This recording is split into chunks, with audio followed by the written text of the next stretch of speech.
Hello, আসসালামু আলাইকুম। আশা করি সবাই ভালো আছেন। নতুন একটি ভিডিও নিয়ে আবার আসলাম। সম্পূর্ণ ভিডিওটা দেখার জন্য আপনাদেরকে বিনীতভাবে অনুরোধ করা হচ্ছে।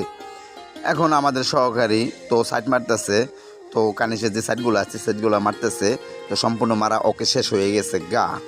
তো নিচে আমার সহকারীরা দাঁড়িয়ে আছে, তো ওখানে আবার গিয়ে হইলো ডালাই হবে। ওই ডালাই গিয়ে হচ্ছে বাঁশ লাগানোর যে কাজগুলা মানে সিঁড়ি বানাবে, ওই সিঁড়িগুলা বানাচ্ছে। তো আমার সহকারীরা দেখতে আছে। তো আমি একটু ছাদের একটু হাঁটাচলা করতেছি যে কি পরিস্থিতি আছে। তো মিক্সার মেশিন অবশ্যই চালু হয়ে গেছে গা, ডালাই আমাদের শুরু হয়ে গেছে। তো সবাই দোয়া রাখবেন সম্পূর্ণ ডালাইটা যে সুন্দর মতো